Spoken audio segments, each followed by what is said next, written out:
Hey friends, it's me, College Essay Guy, back after a hiatus, and very glad to be back.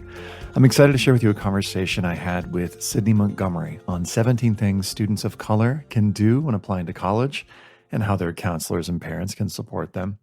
In this episode, we cover, among other things, ways that students of color can advocate for themselves while in high school, how to research historically Black colleges and universities, ways to learn more about fit at colleges that are not minority serving, where you can find more financial aid after you've been accepted, how parents can get involved to advocate for students in high school and in college, how counselors can more fully serve students of color, and some first steps that counselors can take to become more focused on racial equity and anti-racism.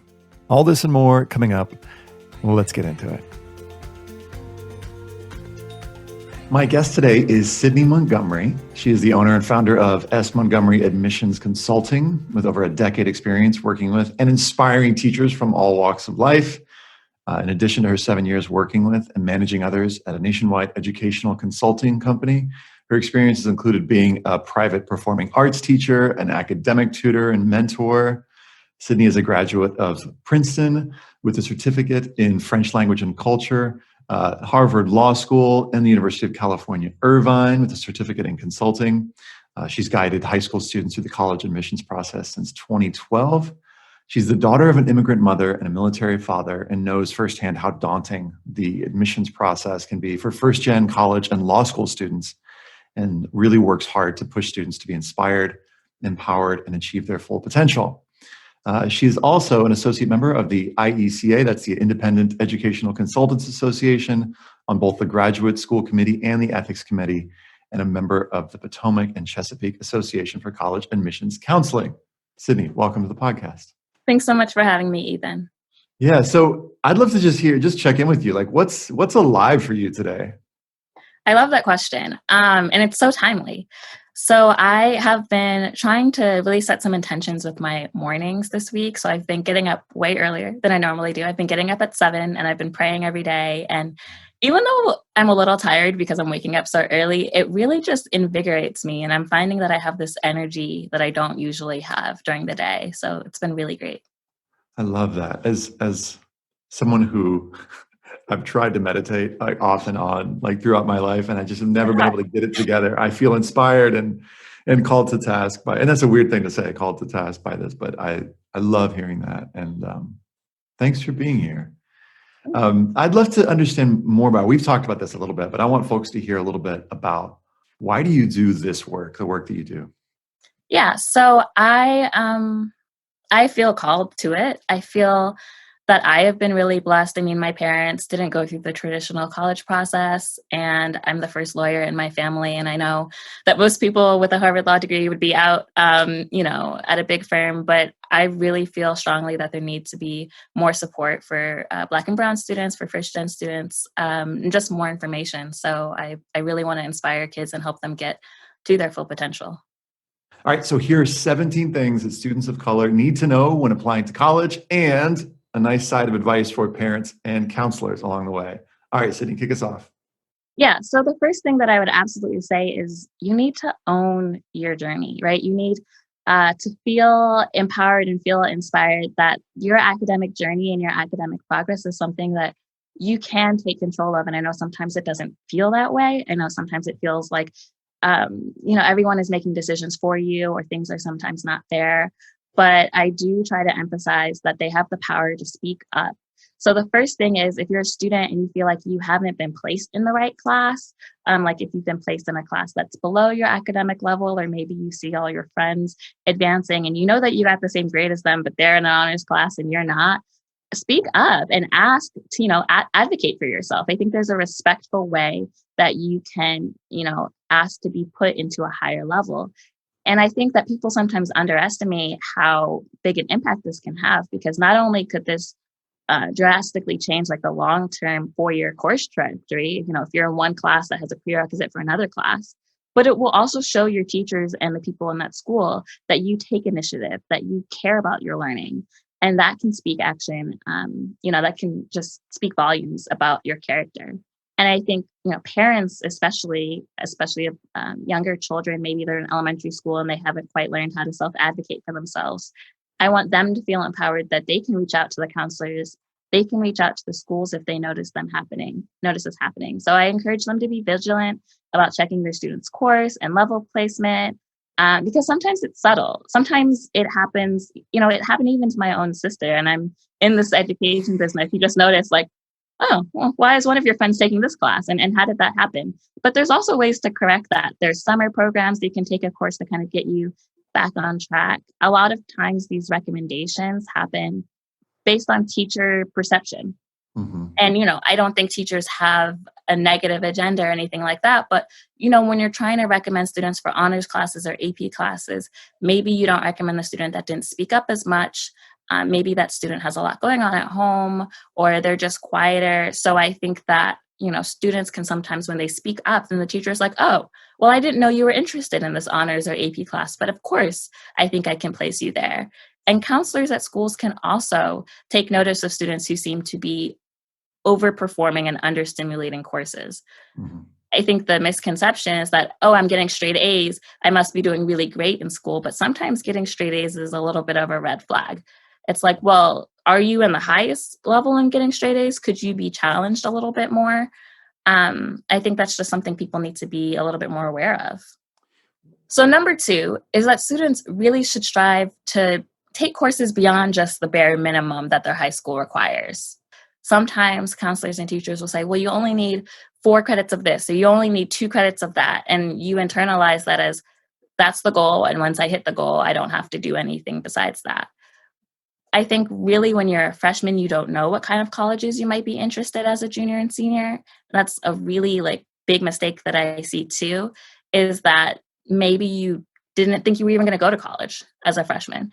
But by the time you get to junior year, you have these really good goals and ambitions, but your schedule doesn't reflect that because you stop taking classes after you hit the requirement, or especially if it's 2 classes of foreign language and you take it in middle school. So then you decide you're not going to take any foreign language in high school.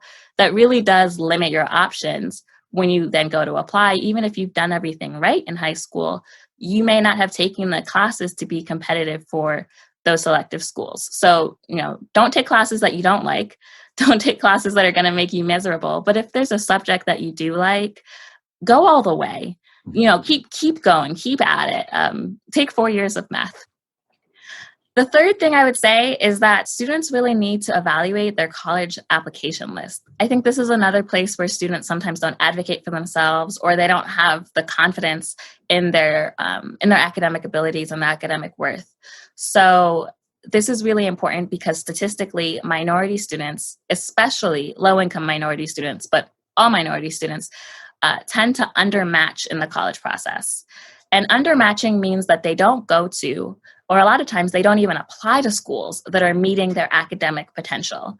And this can happen for a variety of reasons: financial, needing to stay closer to home for family reasons or family responsibilities, not having access to information, and sometimes not being told that that's a place that they should even strive to, not knowing anyone who has gone to those schools and feeling like it's unattainable. So this is hard because how do you know if your college list is matched for you? How do you know if it's at your academic level?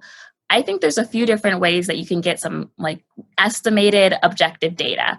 One place is to do a college search on College Board Big Future or the College Navigator. Sometimes if your school might use Naviance. Those are ways for you to put in your test scores and your GPA. And then you can see what the schools are that are coming into those search results. And so if the schools that are coming into those search results are all highly selective schools, and you only have schools that are not selective on your list, then you might want to look at that. Or maybe it's the opposite, which is also a good marker. I'm not saying that you have to apply to those schools, but it's just good to know the types of schools that students like you have gotten into and where you can aim. And this is something that counselors can also help with, because they can be looking at the schools that they're recommending and kind of try to push themselves to think a little further. And maybe counselors can even collaborate with other counselors, especially counselors of color, when recommending schools to students, to make sure that there's no unintentional implicit bias happening, because that can happen. And that phenomenon does contribute to undermatching.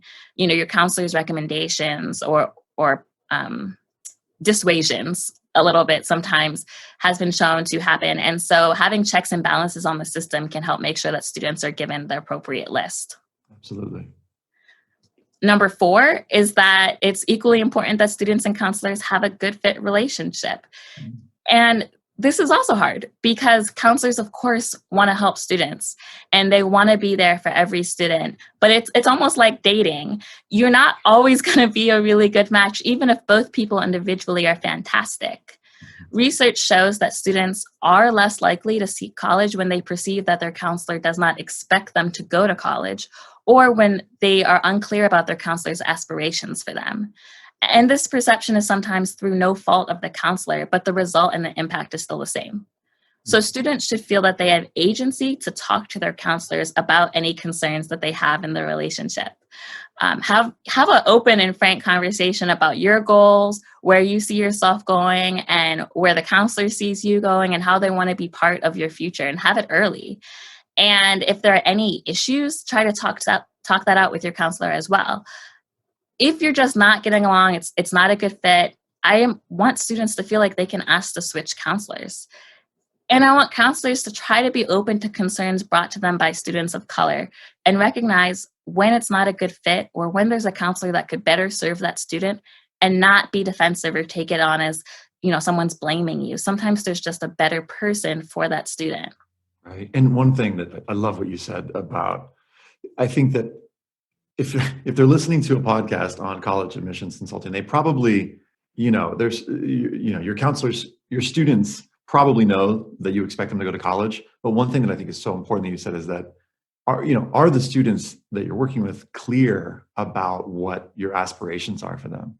Mm-hmm. Right. That's so interesting. I wonder, are there any examples that you can think of ways that counselors have clarified for their students, hey, whatever it is, here's my aspiration for you. Here's what's happening. Here's the plan. Right. So I think part of the tension that comes is that counselors don't want to influence a student on where to go to college, and they want, the student to find their best fit, and they don't want to just do something or go to a certain college because the counselor is telling them to. So I think, especially for independent counselors, we like to give lots of exploratory space. But I think there's definitely ways of saying, and I've said this to some of my students, I think you're brilliant, and I think you could go to these type of schools if you wanted to. You don't have to. I always tell my students this. You don't have to. That phrase comes after like almost everything that I say, so that they know that they can say no, which is hard. It's hard to be comfortable saying no. And I know that I struggle with that in my own life. So I always give my students that out, but I tell them, I think this type of school is a school that would be a good academic fit for you. Mm-hmm. So the fifth point is that students shouldn't be afraid to also form allies outside of their counselor and teacher. And I want them to have that strong counselor relationship, but there's other people in the school who can maybe go to bat for you. There's the staff, there's para-educators, there's coaches, there's a custodial staff, there's security. I know at my high school, the security guards were like everyone's best friend. Yeah. I still go back and they're still there and they know who I am. And they're just the people where if you are kind of having a bad day, or if it's just you need a hand or you need someone to listen to you, you can really form allies there. And I think it goes to the perception of school being a place that is comforting and supporting you. And having more allies in school will help you have a more positive perception of school, which will ultimately help you when you're trying to go to college. Mm-hmm. The sixth point is that still on relationship building, because I think it's important. If a student doesn't feel like they have a strong relationship with their teacher when it comes time to ask for letters of recommendation, and even if they do have a strong relationship with their teacher, students should prepare a brag sheet for their teachers. So just in case folks don't know, tell us, what is a brag sheet? Yeah, that's a great question. A brag sheet is a quick 1 to 2 page document that gives the teacher an overview of your academic accomplishments, the classes that you've taken, grades, maybe some test scores, your academic interests. It's a really good idea to go beyond just the numbers, though. And I want you to list like your strong qualities and maybe 2 to 3 anecdotes or memories that you have with the teacher. The strongest letter of recommendations usually include these anecdotes and these like kind of personal references and examples of your character. But your teacher may have a lot of letters to write, and they may not remember all of the anecdotes, especially if you didn't have them that year. So giving them these details and attaching it as a separate document to your request will help ensure that they have a strong and personal and compelling letter for you. And this can also be both for your teachers and your counselors, especially if you go to kind of a larger high school where your counselor might have a lot of students, or maybe you don't know your counselor very well. Giving them this outside background information is really helpful. The reason why this is especially important for students of color is that research has shown that there is a possibility for implicit bias to seep in to teacher and counselor letters of recommendation. So providing this information ahead of time is going to help both yourself and your teacher and counselor give you the strongest letter possible. So important. Keep us rolling. So tip number 7, moving away from relationship building a little bit, going into finances. And this is for students and parents. Parents and students should start to request information about FAFSA, the free application for federal student aid, and financial aid just in general in the 9th grade. So Black and Latinx students are just more likely to be first-generation students, and historically, Black and Latinx families don't have as much generational wealth. So financial aid is really important. So it's really important that they begin educating themselves about the different types of degrees, about the different types of aid, so that they're prepared in the beginning of their student's academic career. Now, if your school doesn't have parent meetings for 9th and 10th grade, you can always ask to set one up with the counselor. You can tell I'm a big proponent of asking for things. Ask not, receive not. Don't wait for the 11th grade parent meeting. Yes. And if parents and students aren't able to get an early meeting, they can go themselves to the College Board Big Future tools and calculators, where they can find their estimated family contribution, which is kind of the estimated amount that, the school or the government is saying that they should be able to afford to pay for school. So they can find the estimated amount for federal aid on the FAFSA forecaster. Yeah, and if anybody's frantically writing down or trying to rewind to remember what Sydney's talking about here, don't worry. This is all the links are going to be in the show notes page. So you can just go to the podcast page and then click on the link that's associated with this podcast. Perfect. That's amazing. Tip number 8, speaking about financial aid, it's important that parents and students put the right schools on their list financially. Mm-hmm. So I know we talked about putting the right schools on your list academically, but there's several pieces to fit, right? It's academics, it's social, emotional, it's financial. So how do you do that as a student? So you want to make sure as a student, you've filled out the FAFSA forecaster or the College Board EFC expected family contribution calculator, and you want to look at what that number is. If your family has a high demonstrated need, that means that your expected family contribution is small. You're not expected to be able to afford a lot for school. Then you want to put schools on the list that meet a large percentage of demonstrated need. If you're a family that has low need, though, that means that your expected family contribution is high, or the schools expect you to be able to pay a large percentage of your college tuition. Then you want to be looking for schools that give great merit aid instead of need-based aid. So I'm going to shout out a couple colleagues that I love, Jeff Levy and Jenny Kent at Big J Educational Consulting. They have these amazing resource guides on their website. They do these every year. I know Ethan's talked about it in previous podcasts. They will have a whole chart that will show you the average demonstrated need that schools meet for both need-based aid and then merit-based aid, so you can use those to kind of see what schools might be a good fit financially for you. And just in case students are not sure what the difference is, what is the difference between merit aid versus need-based aid? That's a great question. So need-based aid is really just based on your family's financial circumstances. Mm-hmm. It's because your family doesn't make enough money to be able to pay for the school. Mm-hmm. Merit-based aid is based on academics or maybe performing arts or visual arts or athletics. It's because you've done well as a student. It has nothing to do with how much money your family has. So some schools give really generous merit-based aid, but they don't give a lot of need-based aid. And if you're a kid whose family needs a lot of need-based aid because of your family's financial circumstances, going to schools that only give merit-based aid is not going to give you the kind of money that you're looking for.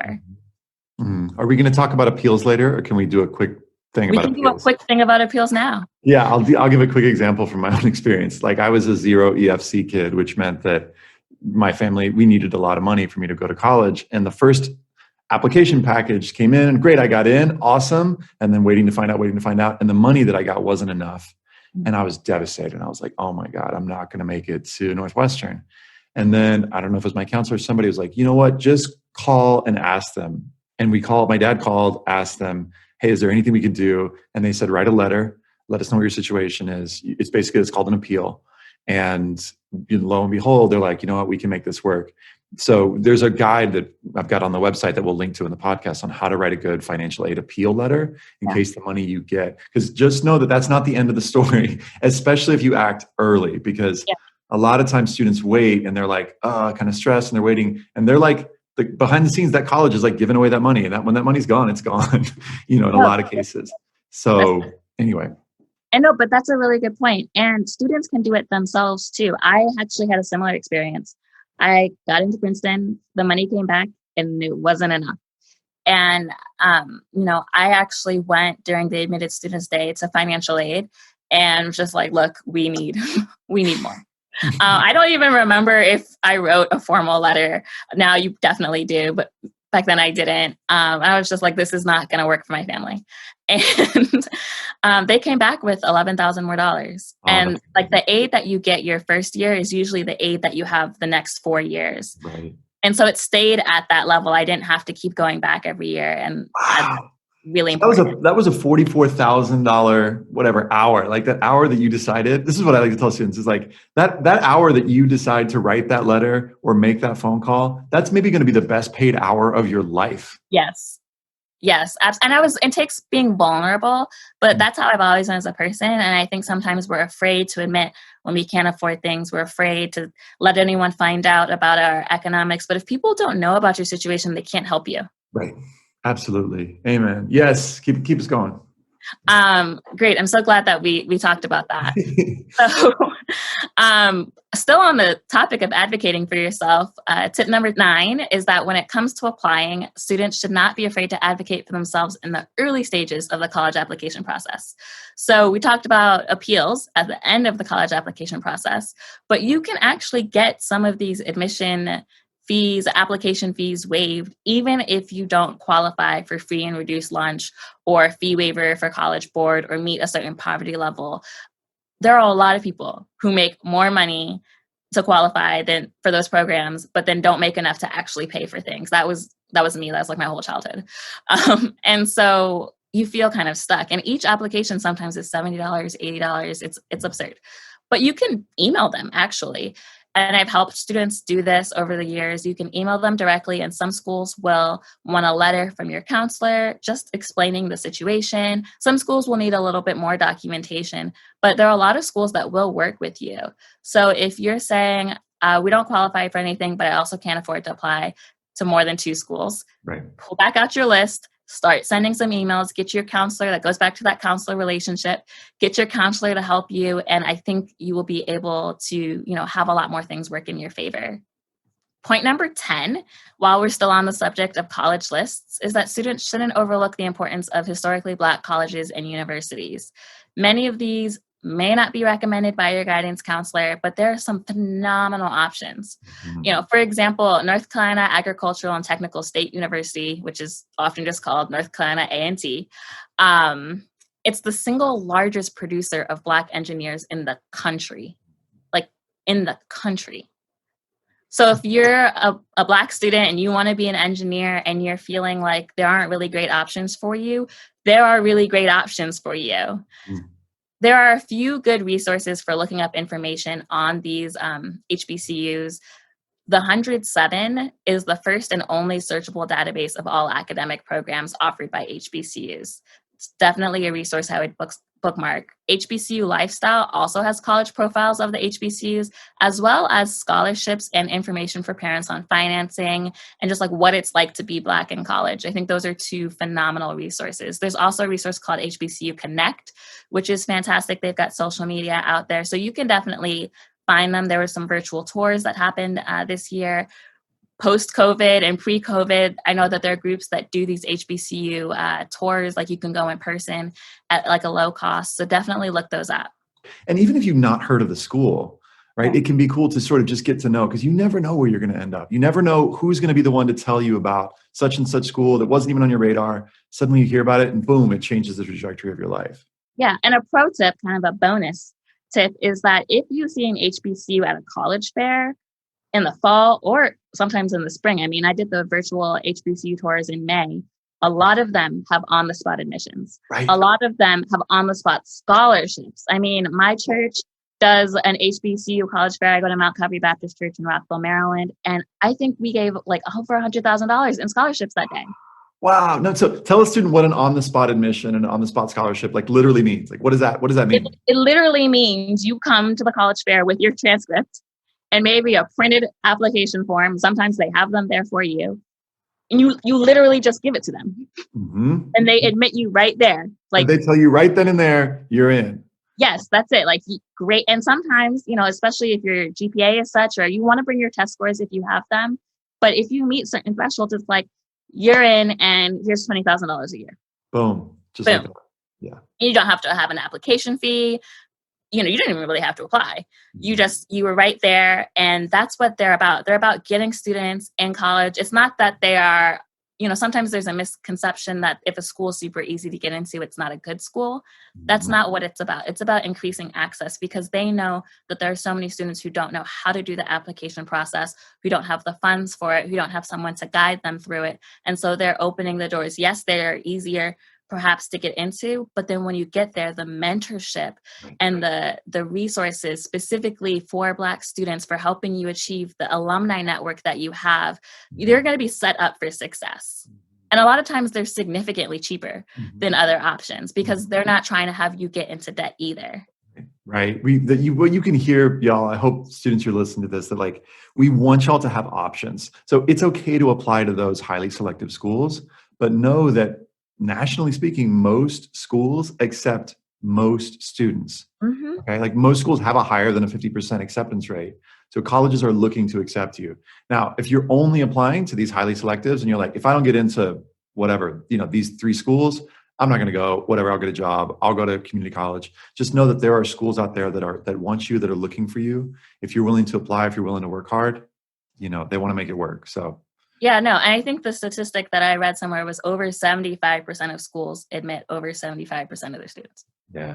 I mean, that's huge. Yeah. That's huge.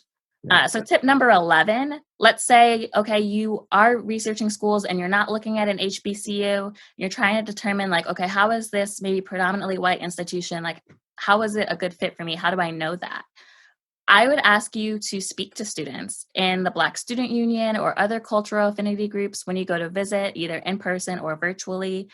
Let's say you have no idea how to get in contact with them, ask the admissions officers to connect you. That's another email that you can send that will help bridge and start those relationships. Right. While you're there, also ask to speak to any nationwide groups that they have, or you can ask the Black Student or Latinx Student Union if they have nationwide groups such as the National Society of Black Engineers, or the Society of Hispanic Professional Engineers, or the American Indian Science and Engineering Society.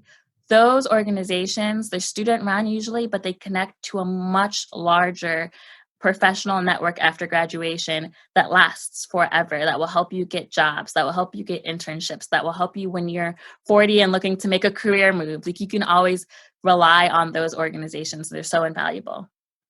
Tip number 12, when you're researching schools, and this is for all schools, students can look up a school's profile on the Common Data Set. Now, I'm going to get a little technical here, so bear with me. But yeah, again, what is the Common Data Set? Explain this to us. The Common Data Set is a required set of information that every school has to have. And it's the same metrics on enrollment, graduation, their programs, admissions, financial aid, everything. So you can really get a good picture of a school from the Common Data Set. Now, a lot of schools are not going to put it in places where you can easily find. You're not going to accidentally walk into the Common Data Set when you're just like looking at the pictures on the website. Right. That's not going to happen. So how do you find the Common Data Set? The easiest way is to Google it. Literally put in, Sunnyside University Common Data Set, and it'll probably be the first thing that pops up. So there's a couple of sections I want to highlight that can really help you when you're trying to learn more about a school and learn whether it's a good fit for you. So if you scroll down to section B, because the sections are lettered, you will find enrollment information. There you'll see the number of students and a breakdown by race and gender. That's huge. The second and later portions of the pages will also include the number of students who are enrolled who are Pell Grant eligible, as well as the number of students who took out federal loans and the type of loan, whether it was subsidized or unsubsidized. The admissions data starts in section C. Key points here is that it includes information about a school's waitlist policy, as well as general admission requirements, but it'll also tell you how the school weighs academic and non-academic factors. So how important is your GPA? How important is demonstrated interest, your extracurricular activities, legacy affiliation? They range on a scale from very important to not considered at all. Like some schools do not consider demonstrated interest at all. It does not matter how many times you visited. It does not factor in. Some schools, demonstrated interest is very important. The number of times you visit and the number of times you make contact with the school is a large factor to your admissions. So knowing that or not knowing that can really be a game changer. Demonstrated interest is also called the level of applicants' interest on the common data set. And, like I said, this can include things like making visits, attending virtual information sessions, sending emails to the admissions officer. If you keep scrolling down, section H gives you an even more detailed breakdown of financial aid information.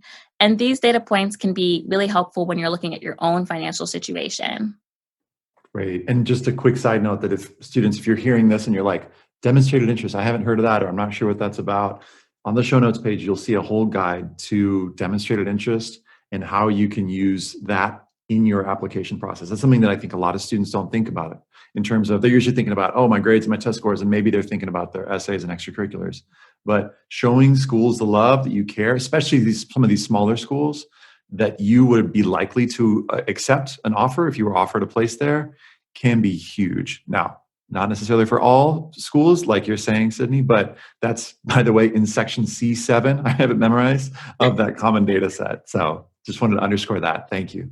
No problem. Yeah, it's so important. I had no idea about the common data set when I was applying, no idea. Yeah. So tip number 13 is that students should make sure that they are applying to scholarships offered by Black Sororities and Fraternities.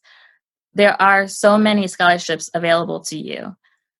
There are 9 Black Greek letter organizations that make up the National Pan-Hellenic Council, and these organizations are often referred to as the Divine Nine.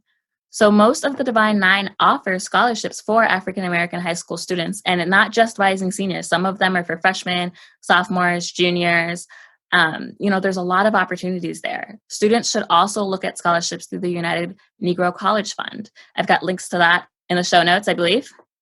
Tip number 14, going right along with that, is that many Black churches also provide scholarships for their members at either the local church level or at the denominational level. So denominational level, what does that mean?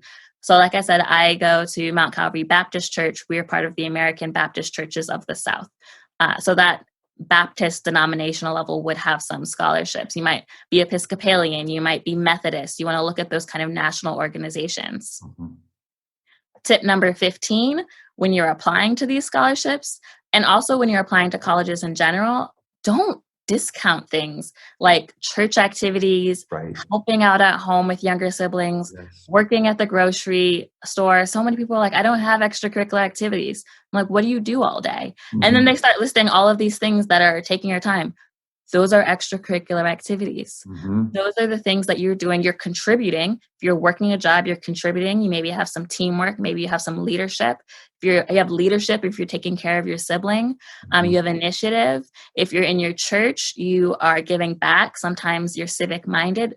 There are a lot of great qualities that come with those. Just because you're not on a soccer team or, dance competitions or something like that doesn't mean that they're any less valuable. Absolutely. We'll include a little link to a list of things, activities that students have put in their activities list that count. And you can take a look at that, and it might jog your memory of things that you've done in the past that you thought, I don't want to put that on my activities list. Colleges want to know what you've spent your time doing.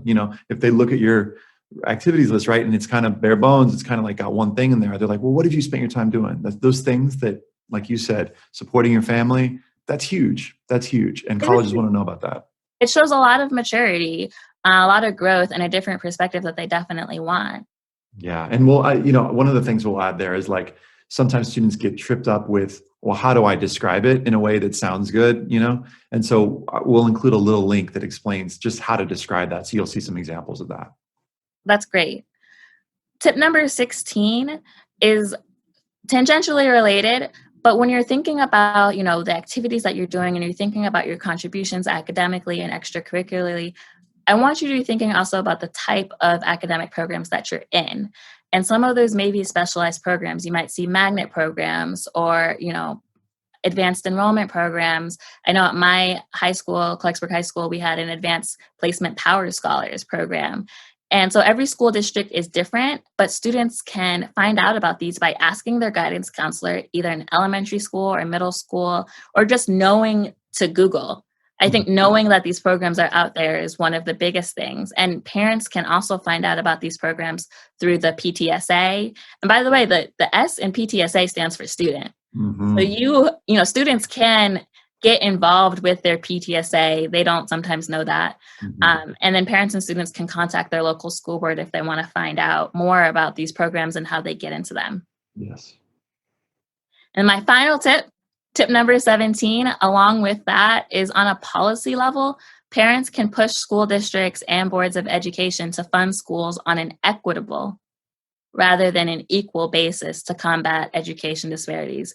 I know a lot of people maybe have seen the tree about, equity versus equality versus justice, but just to kind of break it down, equality means that you're giving everyone the same thing, no matter where they are.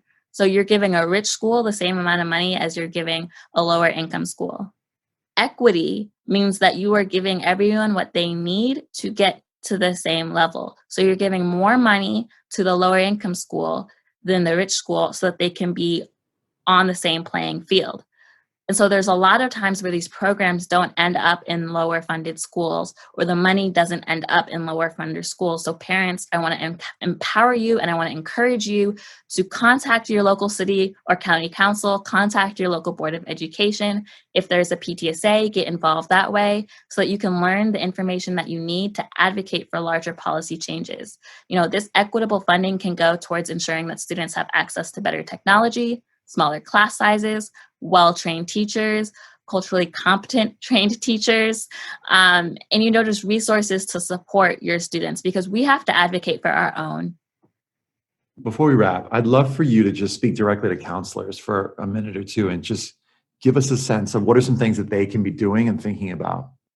Yeah, so, counselors are so powerful. And I think that there's a lot of things that they need to be aware of, though, when they're working with either lower income or minority, because they're not the same. Like, not all minority students are low income, but and not all low income students are minority. But there are things that they do need to be aware of. So the above tips that I did are not an exhaustive list of all the things that students of colors need to know. It really just barely scratches the surface of what students and parents are navigating and, trying to dodge with this educational landscape. So to fully serve students, whether you're an independent educational consultant, a school-based counselor, or a counselor at a community-based organization, it is really important that you are doing the work to engage in racial equity and anti-racist training so that you can begin to understand the historical context and the current sociopolitical landscape that your minority students are interfacing with on a daily basis. It's not enough to just not be racist. We need to be anti-racist. And so by doing this work, you can begin to see how you may unintentionally be complicit in some of these harms, but more importantly, how you can start to become a change agent for good. And that's kind of the difference between non-racist and anti-racist. So a lot of people are like, well, I'm not a racist. Great. But are you doing anything to be a change agent for good? Are you looking at your own self? Are you making changes? If not, then you're just not racist, but you're not anti-racist. And there's a lot of reasons why this is so important. In the Journal of Ethnic and Cultural Diversity in Social Work, there's a really great article, White Privilege and Multicultural Counseling Competence, the Influence of Field of Study, Sex, and Racial Ethnic Exposure. And it actually states that when white counselors interact with minority students in their daily activities, but they don't have a knowledge of whiteness, when white counselors don't understand their own white identity, it actually influences their interactions with these students. Counseling literature suggests that mindfulness regarding white privilege and racism are important for white counselors to develop a positive connection with racially and ethnically diverse clients. So we talked about that fit, that relationship between your students and yourself. If you don't have a good sense of yourself and your whiteness, if you just think that you can just be colorblind and that's fine, but you're not really engaging in what it means to be white, then it actually will impact your relationship and your interactions with your students. So a crucial part, of that success is really understanding white privilege and the systems of inequality present, because students can tell when you haven't done the work. It's something that they can tell. And so they can also tell when you are engaged and when you are mindful about it. There's research by Christine Mullern at Harvard University that states that there's actually a 3.8 increase in the likelihood of a low-income minority student graduating from high school when paired with a counselor of the same race. Now, I'm not saying that this means don't ever work with someone of a different race. That's not what I'm saying. But I think this just points to both the need to have more Black and brown counselors, as well as the need to educate white counselors on how to work more conscientiously when interacting with this population, so that that number is not almost 4%, so that we're closing the gap, so that white counselors can be just as effective as their Black and brown counterparts. And to do that, counselors really need to be aware of and have an understanding of work, such as that in We Want Black Students, Just Not You, how white admissions counselors screen Black prospective students from Ted Thornhill. He's an assistant professor of sociology at Florida Gulf Coast University. And that work shows how racism operates on a college and university admissions level, as well as the current research on gender and ethnic bias and letters of recommendation that directly affects the college application process of minority students. Now, I know that you have a Match Lighters program, Ethan, which is fantastic. I really hope that a lot of people volunteer for it. And it's great, because a lot of counselors are looking to do pro bono work with minority students as a way to give back. However, I want all counselors to just kind of do some self-examination to make sure that there's no white saviorism or ego stroking kind of behind that, because that is where it gets a little tricky. The other thing is, when you're doing this pro bono work, and I know I mentioned it earlier, don't conflate minority students with pro bono and poor students in your head, because the repeated fusing of low income and minority perpetuates the stereotypes that most minority students are poor and disadvantaged. And it sets up this dichotomy that most students are either rich and white or poor and Black, and which is a dangerous mental schema. Because when you set it up like that way, then you don't realize that systemic racism doesn't just affect students who are poor. Then you look at wealthy Black students and you aren't seeing how they too are victims of systemic racism. And you're not seeing how boarding school and prep school Black students are victims of systemic racism. And Black students who get into Princeton and Harvard and even the Michelle Obamas of the world are still victims of systemic racism. If you have a legacy status, if you're a CEO of a company, systemic racism doesn't just end when you've achieved a certain wealth level. And I think that's a concept that some counselors and some people in general just aren't really as familiar with. So I know I just gave you kind of a lot, but I awesome. That was awesome. Thank you. You're welcome. You're welcome. I did want to give counselors some resources though, because you might be like, okay, I've got a lot to learn. Right. Where do I go? So there are a lot of resources for counselors and educators to learn more about systemic racism.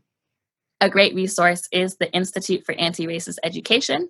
It's a 501c3 organization that's dedicated to helping schools create anti-racist pedagogy. So this organization that is spearheaded by Ashley Lipscomb, who holds a master's in teaching from Hampton University and a master's in divinity from Harvard Divinity School, offers weekly newsletters as well as counselor and educator workshops, online courses, and monthly town hall meetings.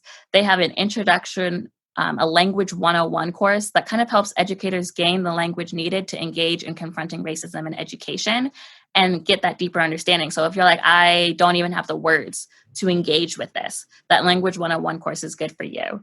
The American School Counselor Association also has a wealth of race and equity resources that's continually being updated. They've got PDFs, they've got free webinars, they actually have a certificate program. So those are all great things to start getting illuminated on this issue. The University of North Carolina, Charlotte has a graduate certificate in anti-racism and urban education that looks phenomenal. They provide foundational courses on what racism is in this country. And they've got these 4 courses that are history and psychology of race, racial identity development, race and education and schooling, and anti-racist activism in education. Some other places for a little less than a full graduate program would be the Center for Racial Justice in Education. They also offer trainings, consultations, and in-depth partnerships to educators, schools, and educational organizations. The Columbia Teachers College is offering the recordings from its Reimagining Education, Teaching, Learning, and Leading for a Racially Just Society Summer Institute. New York University's Office of Global Inclusion, Diversity, and Strategic Innovation has also curated anti-racism education programs and resources. And lastly, Jane Elliott, who is an internationally known teacher, lecturer, diversity trainer, and recipient of the National Mental Health Association Award for Excellence in Education, has several learning materials, including a checklist for combating racism. I'm so grateful, Sydney, for your time, for your energy, for your wisdom. How do folks get in touch with you? How do folks find out more about what you do? Yeah, absolutely. So if people want to get in contact with me, they can visit my website at smontgomeryconsulting.com, or they can follow me on Instagram at smontgomeryconsulting. I give free college advice on my YouTube channel and my blog. Dismantling systemic racism in education is so important to me. This is actually one of the reasons why I offer services to review students' courses and lists to make sure that students are being pushed to their full academic potential. Both of these services have a pay what you can option for low-income and minority students. I also am so excited. I have a Barrier Breakers College Edition platform. And what it is it offers quality college consulting at an affordable monthly price to first-generation minority college students and their parents, because there's parent calls. So it's a platform that allows students to have their questions answered weekly in recorded videos. I share tips on the application process, special considerations for advocating for themselves as a first-generation applicant, and strategies for navigating the application process as an underrepresented minority. So they get these 4 hours of videos basically a month. They get a dedicated community where they can post and ask questions. There'll be parent calls every 2 months so that I can help educate them. But my goal is that nobody feels like they have to go through the application process alone. So also, students interested in applying to law school later down the line can graduate. So there's a Barrier Breakers College Edition, and then you can graduate to the Barrier Breakers Law School Edition, because I also do law school consulting, and it provides a really nice networking mentorship opportunity for those 2 groups to connect and become colleagues for life. Beautiful. Sydney, thank you so much. Thank you, Ethan. I really care about this. I'm so excited about all the students that are going to just really be able to soar with their futures. Thanks for listening, friends. You'll find links to all the things Sydney and I discussed on the show notes page. That's at collegeessayguide.com/podcast. Now, one of the things that Sydney and I talked about as we were preparing to record this podcast was how sometimes students of color are writing about challenges, sometimes extreme challenges, and the complexities that come with not only writing about trauma, but helping a student write about trauma if you're a parent or a counselor. So if you're interested in learning more about this and more resources, check out the virtual workshop offered by Ashley Lipscomb of the Institute for Anti-Racist Education called Shifting Narratives Toward Healing: Disrupting Trauma Exploitation in the Admissions Essay Writing Process. So this is a 2-hour course for counselors that's pay what you can, in which you'll get a deeper understanding of trauma and the ways that it sometimes is exploited in the admissions process. And you'll learn how to guide students through a restorative writing process that transitions from, as Ashley puts it, a deficit lens towards one that's healing and empowering. To find out more about that, go to antiracisted, as in education.org/shift. Again, that's antiracisted.org/shift, or you can find the link in the show notes page. Stay healthy and stay strong.